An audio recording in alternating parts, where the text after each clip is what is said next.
E respondendo a uma pergunta de seguidora lá da rede vizinha, existem doenças que em alguns casos não têm cura.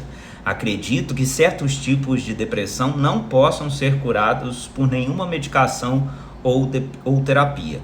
Como você enxerga isso? Olá, meu nome é Rodrigo, sou psicólogo e trabalho com psicanálise. A questão da cura é algo muito recorrente nas minhas redes sociais. Geralmente as pessoas hoje em dia fazem essa pergunta, né? Agora que eu estou diagnosticado com tal coisa, será que tem cura? Será que eu consigo vencer isso de alguma forma? Pois bem, a primeira distinção que é essencial a gente fazer, né? O conceito de cura, ele é um conceito médico, ele é um conceito da medicina organicista biologicista. Até hoje a medicina mais integral, né, uma medicina que analisa o ser humano como um todo, tem dúvidas sobre a questão da cura. Uma coisa é a gente curar o paciente que quebrou o braço. Uma coisa é a gente curar o paciente que tem um problema no estômago. Agora outra coisa é a gente curar um paciente que traz, por exemplo, transtornos emocionais, sofrimento psíquico, ou seja, doenças que têm uma base de sofrimento na ordem da subjetividade, que vai muito além da nosografia dos DSM da vida e do CID-10 da vida, CID-11, né? Então, a pergunta que essa seguidora me traz, vem uma reflexão que toca um ponto profundamente sensível e muito complexo, tá? A ideia de que certo sofrimento psíquico, como algumas formas de depressão, ansiedade, mudanças de humor, parecem resistir a toda tentativa de cura.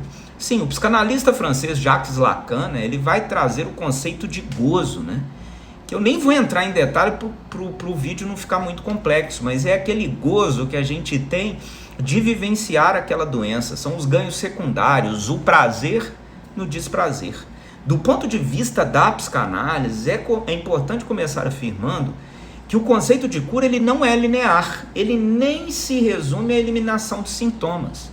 Como nós psicanalistas, a gente não pode ter esse furor curandes, que é muito comum na medicina, que a gente precisa eliminar os sintomas de nossos pacientes, porque muitos sintomas do paciente estruturam a possibilidade desse sujeito estar viável no dia a dia. Ou seja, você trabalha com a ideia de acabar com o sintoma daquele paciente, você desorganiza ele completamente. Eu já vi isso acontecendo e é angustiante. A psicanálise ela vai trabalhar com a noção de que o sofrimento humano é intrínseco à condição de existir. Angústia, ansiedade, tristeza, alegria, amor, paixão, ódio são afetos humanos. O nosso desafio não necessariamente é apagar isso do paciente, mas a gente precisa transformar a relação do paciente com esses sintomas, dar um novo lugar, dar uma nova significação, que o paciente possa elaborar suas questões emocionais, afetivas.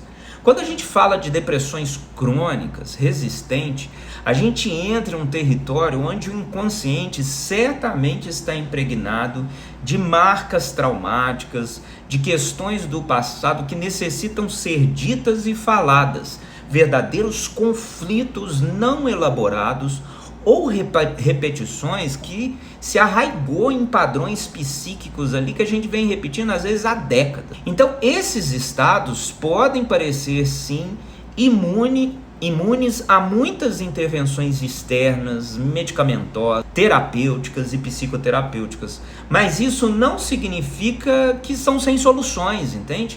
Às vezes você está com uma depressão arrastada há 30 anos, isso não significa que não há mais solução para você.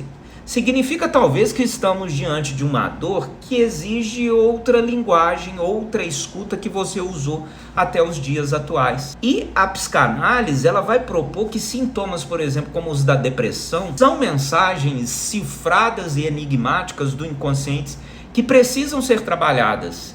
Então, caso você tenha depressão, pode tomar seu remédio, fazer seu tratamento junto com psiquiatra, praticar atividades físicas, melhorar a alimentação, o sono, mas tem uma parte do seu sofrimento que precisará vir pela via da palavra, de um processo analítico, onde você possa falar sobre esses desencontros, essas marcas do passado, sobre o porquê a depressão na sua vida, sobre o que você deseja ou não, sobre o porquê da sua vida estar sem sentido.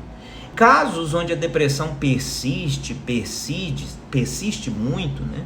Mesmo após o tratamento, é possível que estejamos diante de uma ferida identitária, né? Uma ferida narcísica muito profunda, muito primitiva, que exige um trabalho muito longo de psicoterapia e psicanálise. Literalmente ser radical no trabalho da subjetividade daquele paciente. E aqui é o papel do analista, não é oferecer respostas prontas, eu não sei o que é melhor para você, mas a gente te dar e facilitar um espaço onde você, paciente, possa reescrever sua própria narrativa, dar um lugar ao seu sofrimento, confrontar seus vazios internos, a raiva, o ódio que você tem, esse vazio existencial que sustenta seus sintomas. É verdade mais pura. A depressão carrega caráter extremamente enigmáticos, como diria Freud, né? Alguns dessas questões, por exemplo, da depressão e da ansiedade, poderá carregar o paciente a vida inteira. E esse paciente sofrerá por muito tempo. Então, sim, talvez esse paciente não mude da água para o vinho.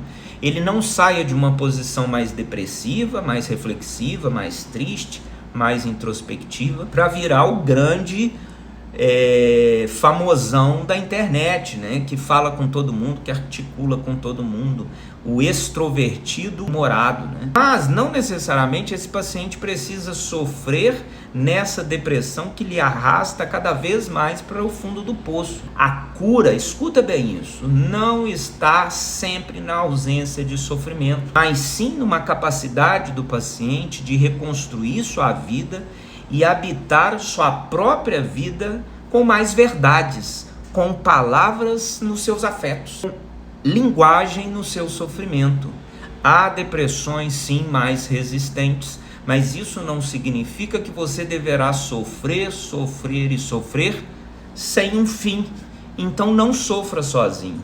Procure solo fértil para dar uma voz ao seu sofrimento, à sua dor e aos seus sintomas. E a gente faz isso não é sofrendo sozinho no quarto, é procurando ajuda profissional, pode ser psiquiátrica, mas também ajuda psicoterápica e psicanalítica. Caso você queira cuidar de sua saúde mental, me chama nos comentários, me chama no privado, eu estou à sua disposição.